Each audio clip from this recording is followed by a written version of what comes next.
গতকাল আপাত দৃষ্টিতে মনে হয় ছাত্রলীগ গণহারে সাধারণ ছাত্রছাত্রীদের পিটিয়ে রক্তাক্ত করে আহত করে বিরাট অর্জন করেছে মনে হতে পারে। কখনো কখনো কোনো ঘটনা অ্যাপারেন্টলি অনেক বড় মনে হয়। আমি প্রায় বলি, যেদিন আওয়ামী লীগ রাতের বেলা সিল মেরেছিল, মনে হচ্ছিল বাবা আমি কি অসাধারণ কৌশলে সবাইকে ছাগল বানিয়ে দিলাম, বোকা বানিয়ে দিলাম। আওয়ামী লীগ জানে না ওই দিন ওই দলটার মৃত্যু ঘটেছিল। ঠিক একইভাবে গতকাল এই সাধারণ ছাত্রছাত্রী যারা তাদের খুব ন্যায্য একটা অধিকারের জন্য, ন্যায্য একটা দাবির জন্য খুবই খুবই সাধারণ ধরনের, খুবই নিয়মতান্ত্রিক একটা আন্দোলন রাস্তায় করছে, তাদেরকে ইচ্ছে মতো ইনডিসক্রিমিনেটলি বেধড়ক পিটিয়েছে। পেটাতে পেটাতে হসপিটালে নিয়ে গেছে, হসপিটালে গিয়ে পিটিয়েছে। মনে হয় বিরাট অর্জন করে ফেলল ছাত্রলীগ এবং আওয়ামীপন্থী দু চারজনের আস্ফালন দেখা যাচ্ছে, দেখছি আমরা। আসলে কি জিতেছে তারা? কি হচ্ছে, কি হবে, কিভাবে দেখছি আসলে আন্দোলনটাকে? আমি আমার হাইপোথেসিস, আমি মনে করি এই আক্রমণ করা ছাড়া কোনো উপায় ছিল না। আমি বেশ কয়েকদিন থেকেই বলছিলাম যে একটা ন্যারেটিভ তৈরি করার চেষ্টা করা হচ্ছে আলটিমেট ক্র্যাকডাউনের জন্য, এবং আমি বিশ্বাস করি এই আক্রমণের মাধ্যমেই আওয়ামী লীগ তার শক্তিমত্তা, একই সাথে তার দুর্বলতা, তার জীবন বেঁচে থাকা এবং তার মৃত্যুর রহস্য উন্মোচন করল। আমি সেই কথা নিয়ে আসব। তার আগে একটু যদি বলি, ধরুন বাংলাদেশ মোটামুটি একটা গণতান্ত্রিক দেশ। আমরা কিন্তু একটা মামলা করতে পারতাম এরকম, ছাত্রলীগ যে তাণ্ডব চালিয়েছে তাদের বিরুদ্ধে, এবং এই মামলায় সরাসরি আমরা যেন ওবায়দুল কাদেরকে অন্তর্ভুক্ত করতে পারতাম। আমি একটা উক্তি পড়ছি, তার ভীষণ আলোচিত হয়েছে। তিনি বলছেন একটা জায়গায় এই সব তাণ্ডব শুরুর কিছুক্ষণ আগে, আন্দোলনের কুশীলব বিএনপি জামায়াত, আলটিমেটাম দেয়া সরকারের বিরুদ্ধে ধৃষ্টতা, কোটা সংস্কার নিয়ে দেশের সর্বোচ্চ আদালতের সিদ্ধান্তই চূড়ান্ত, জনদুর্ভোগ মেনে নেওয়া হবে না, কোটা সংস্কার আন্দোলনকারীদের জবাব দিতে ছাত্রলীগ সহ স্বাধীনতার সপক্ষের সবাই প্রস্তুত, জবাব দেবেন। আমাদের মনে থাকার কথা, আমি এর আগে এটা নিয়ে কথা বলেছি, আমি আবারও একটু ছাত্রলীগের সভাপতি 11 জুলাই একটা সংবাদ সম্মেলন করেছেন, ওখানে একটা লিখিত বক্তব্য পাঠ করেছেন। সেখানে কি বলেছেন? উনি বলছেন, আন্দোলনের নামে দেশের শিক্ষার্থী সমাজ ও শিক্ষা ব্যবস্থাকে জিম্মি করে জনসাধারণের স্বাভাবিক জীবনযাত্রায় ব্যাঘাত ঘটিয়ে দেশরত্ন শেখ হাসিনার পরিকল্পিত স্মার্ট বাংলাদেশ অভিমুখে অগ্রযাত্রা ব্যাহত করার যে কোনো প্রচেষ্টার বিরুদ্ধে দেশের ছাত্র সমাজকে সাথে নিয়ে রুখে দাঁড়াবে বাংলাদেশ ছাত্রলীগ। ছাত্রলীগ জবাব দেবে এবং ছাত্রলীগ রুখে দাঁড়াবে, দাঁড়িয়েছে, প্রকাশ্যে দাঁড়িয়েছে। তাদের স্লোগান দিতে দিতে, দলীয় স্লোগান দিতে দিতে মানুষকে পিটিয়েছে, পুলিশের সামনে পিটিয়েছে, সবই করেছে। মানে এই আলাপটা আমরা দীর্ঘদিন থেকে করছি। আমি সেদিনও করেছি, আজও করছি, এর মধ্যে টকশোতে গেছি, সেখানেও করেছি। আবার একটু প্রশ্নটা তুলে রাখি, যদি কোনো রকম জনদুর্ভোগ হয়, সমস্যা হয়, নিরাপত্তা ঝুঁকি তৈরি করে কোটা সংস্কার আন্দোলনকারীরা, সেটা ঠেকানোর দায়িত্ব কি ছাত্রলীগের? কে দিয়েছে ওদেরকে এই দায়িত্ব? মানে একটা অসভ্য দেশ, বা একটা দেশ বলাই ঠিক নেই, একটা মগের মুল্লুক বলেই না ছাত্রলীগ এভাবে কথা বলতে পারে। তারা রুখে দাঁড়াবে, তারা সারা দেশে এখন নাকি এভাবে রুখে দাঁড়াবে। এবং দলের সাধারণ সম্পাদক, দ্বিতীয় সর্বোচ্চ পদ, যিনি ছাত্রলীগের নেতাদের মতো বয়সে তরুণ নন, তিনিও বলছেন ছাত্রলীগ সহ সবাই প্রস্তুত আছে। দীর্ঘদিন থেকে একটা আলাপ করেছি, আবারও এই কথাটা এই প্রসঙ্গে আবারও বলে রাখা উচিত। একটা রাষ্ট্রে কেউ যদি অনিয়মতান্ত্রিক আচরণ করে, শৃঙ্খলা ভঙ্গ করে, এবং কেউ যদি অপরাধ করে, সেটার জবাব দেওয়ার এখতিয়ার রাষ্ট্রের আইন শৃঙ্খলা রক্ষাকারী বাহিনীর।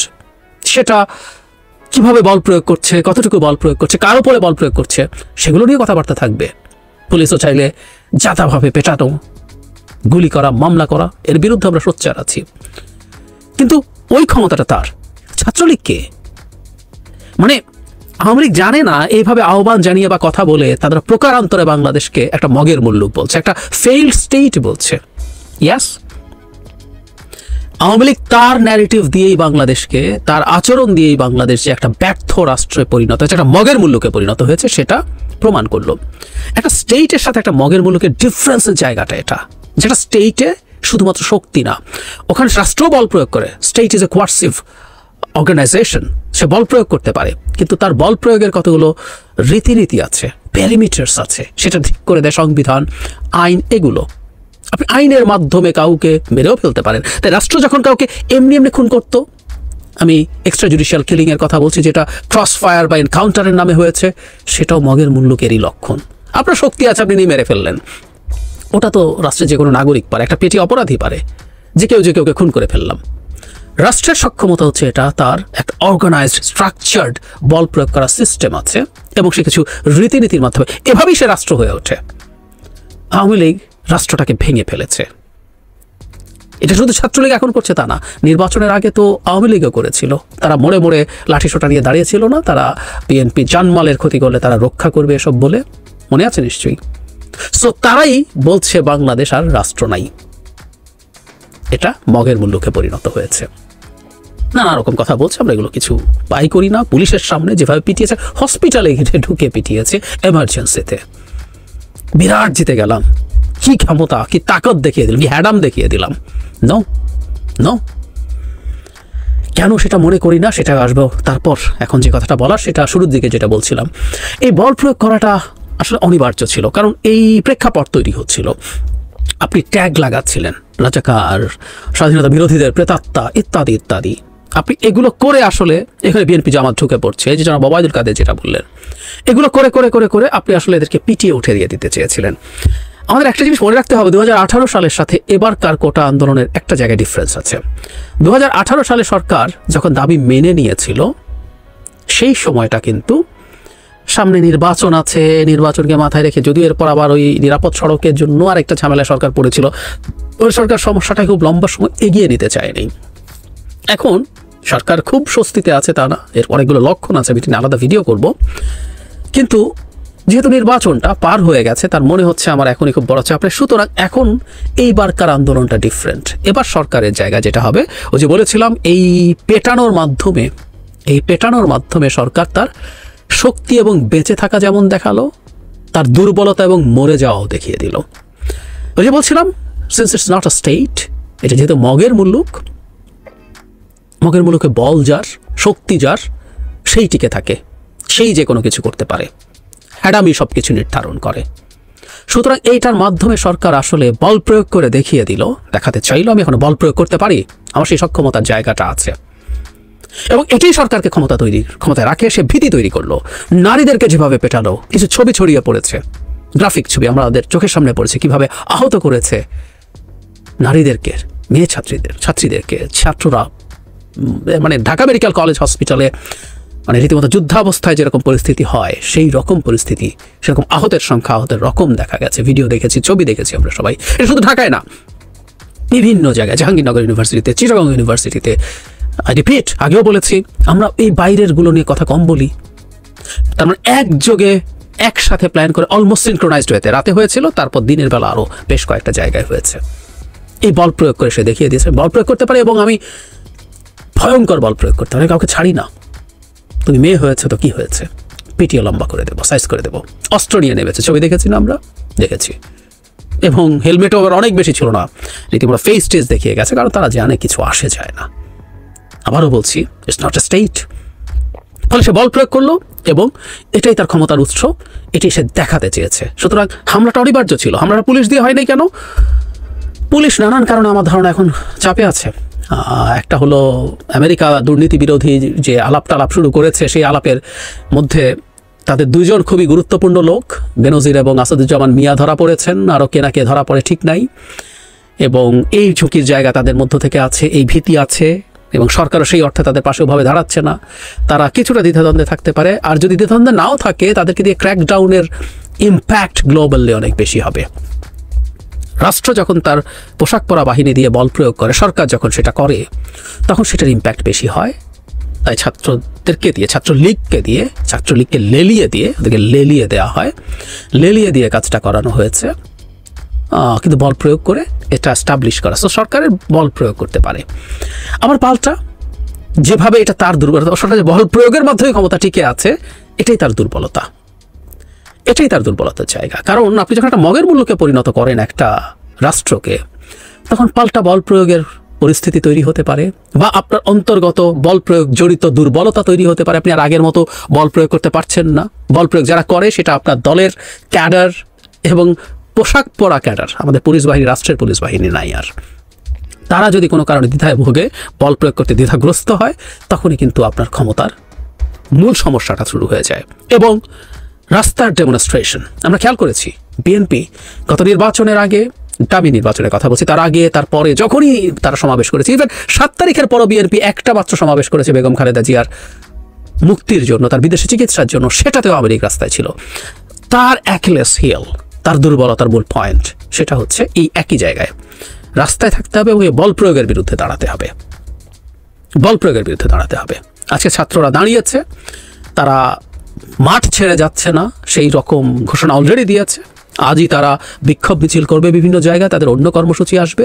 তারা এই মার খেয়ে রক্তাক্ত হয়ে এই যে মাঠে থাকা, তার বল প্রয়োগের মুখে টিকে থাকা, এটাই সরকারের দুর্বলতা তৈরি করবে, এটাই সরকারের জন্য দুর্বল পয়েন্ট। যারা বিরোধী রাজনীতি করছেন তাদের কাছেও এটাই মূল জায়গা যেখানে তাদের আসলে বুঝতে হবে। সো একই সাথে যেটা সরকারের দুর্বলতা, মানে স্ট্রেংথ, সেটাই তার দুর্বলতা। অনেক সময় এরকম হয় ক্রিকেট খেলায়, এক সময় ক্রিকেট খেলা দেখতাম যে ব্যাটসম্যান প্রচুর ভালো যে শটটা খেলে, সে আউটও হয় সেই শটে অনেক বেশি। এটাই হয়, একই জিনিস একটা মানুষের স্ট্রেংথ এবং উইকনেস দুটোই হতে পারে, সে এটা কিন্তু খুব স্পষ্টভাবে দেখিয়ে দিল। আর একটা কথা বলে শেষ করি, যেটা বলছিলাম বারবার, অ্যাপারেন্টলি মনে হচ্ছে জিতেছে, মানে আওয়ামী লীগের তো ইতিহাস লেখা হবে, আওয়ামী লীগের ইতিহাস লেখা হবে। আওয়ামী লীগ একটা রাজনৈতিক দল ছিল, 75 বছর পূর্তি হলো। এই দলটা কিভাবে যায় এবং এর যে হিস্ট্রি লেখা হবে, সেদিন এই এই এই ঘটনাটা লেখা হবে, যেদিন ছাত্রলীগ পিটিয়েছিল, বেসুমার পিটিয়েছিল, একেবারে অহিংস আন্দোলন করা, আমরা রাস্তা ব্লক করেছে, তাতে কষ্ট হয়েছে, আমি নিজে সাফার করেছি, বহুবার বলেছি আমাদের সবাইকে বেরোতে হয়, আমাদের পরিচিত সবাই বেরিয়েছেন, সবার কষ্ট হয়েছে। কিন্তু একেবারে অহিংস একটা আন্দোলন যেভাবে বিভৎসভাবে পেটালো, আমরা কি বুঝি না? এই যে যারা মার খেয়েছে শুধু তারা না, এই যে বিসিএস নিয়ে যে আন্দোলন হচ্ছে, এই বিসিএস এর আন্দোলন প্রত্যেকটা ঘরে ঘরে পটেনশিয়াল মানুষ আছে, ওদের ওই কত পার্সেন্ট, 1%ও নাও এরকম তথাকথিত মুক্তিযোদ্ধা, আমি তথাকথিত বলছি, জেনে শুনে বলছি, কারণ ভুয়া মুক্তিযোদ্ধার তালিকায় ভরে আছে এই তালিকা। এমনকি আমি আবারও বলি, আগেও বলেছি, জেনুইন মুক্তিযোদ্ধা যদি সামর্থ্যবান হয়, উনি কোটার জন্য এন্টাইটেলড হন না। আর আমাদের এখানে তো তথাকথিত মুক্তিযোদ্ধাতেও ভরা, তাও কয় পার্সেন্ট, 0.5%ও না পুরো জাতির। আর বাকি সব মানুষ রাজাকার না, এবং প্রত্যেকের মধ্যে পটেনশিয়াল বিসিএস ক্যান্ডিডেটস আছে। যার সন্তান মার খেয়েছে তিনি তো বটেই, যার সন্তান মার খাননি, যার সন্তান এখনো অত বড় হয়নি, প্রত্যেক মানুষের নজর ছিল, প্রতিটা বাড়ি গিয়ে প্রতিটা মানুষের গায়ে লেগেছে, তারা রক্তাক্ত হয়েছেন অন্তরে, এবং প্রতিটা ক্ষেত্রে ঘৃণা তৈরি হয়েছে। আমি বহুবার বলেছি আওয়ামী লীগকে পরামর্শের মতো, যদিও এখন আর কোনো লাভ নেই, তারা এগুলোর ঊর্ধ্বে উঠে গেছে, ম্যাকিয়াভেলির দ্য প্রিন্সের উদাহরণ দিয়ে। প্রিন্স একটা জায়গায় বলেন, যেটা খুব আলোচিত, আপনাকে কেউ ভালোবাসবে বা ভয় পাবে, দুটোর মধ্যে বেছে নিতে বললে একটা যদি বেছে নিতে হয়, তাহলে ভয় পাওয়া বেছে নেন। অর্ধেক জানি আমরা, অনেকে পুরো বাক্যটা জানি না। পরে একটা অংশ আছে ওই বাক্যে, যদি আপনি দুটোটাই না পান, তার মানে ম্যাকিয়াভেলি বলছেন আপনি একই সাথে ভয় বা ভীতি এবং শ্রদ্ধা অর্জন করতে পারা সবচেয়ে ভালো। এই ম্যাকিয়াভেলি এর পরবর্তীতে বলছেন, ভয় জারি রাখার একটা বিরাট ঝুঁকি আছে, that's a very thin line. এটা ক্রস করলেই আপনি মানুষের মধ্যে ঘৃণা তৈরি করবেন, ভয়টা ঘৃণায় কনভার্টেড হয়ে যাবে। আওয়ামী লীগ দেশের মানুষের মনে ঘৃণার চাষ বহু আগে করছে, দীর্ঘদিন থেকে করছে, ওটা রীতিমতো বৃক্ষে পরিণত হয়েছে। প্রতিটা ঘটনা ঘটে, ওই ঘৃণার গাছটা আরো বড় হয়, ওটা আকাশ ছোঁয়ার মতো পরিস্থিতি হয়। গতকাল যা করেছে, বিরাট রকম ওই বৃক্ষটাকে আরো বড় করে তুলেছে। ছাত্রলীগ তো বটেই, আওয়ামী লীগ একটা তীব্র ঘৃণিত নামে পরিণত হয়েছে। খুবই আফসোসের ব্যাপার, করুণা হয়। একটা দল, অন্যরা তাদের রাজনৈতিক কারণে কি বলে জানি না, আমাদের স্বাধীনতার মুভমেন্টে আওয়ামী লীগের ঠিক স্বাধীনতার জন্য কি করেছে না করেছে ইতিহাসের অস্পষ্টতা আছে, but they are in the driving seat. ওই দলটাই ছিল তখন, এই দেশ তৈরি হওয়ার সাথে, তার ইতিহাসের সাথে জড়িয়ে গেছে। সেই দলটা আজকে যেন তেন করে ক্ষমতায় থাকার জন্য যাকে তাকে পেটায়, খুন করে, মারে, রাতের বেলা সিল মারে। কি করুণার ব্যাপার, কি তীব্র ঘৃণা, ঘেন্না তাদের জন্য তৈরি হয়েছে। ছাত্রলীগ যেতে নেই, যেসব মানুষের মনের মধ্যে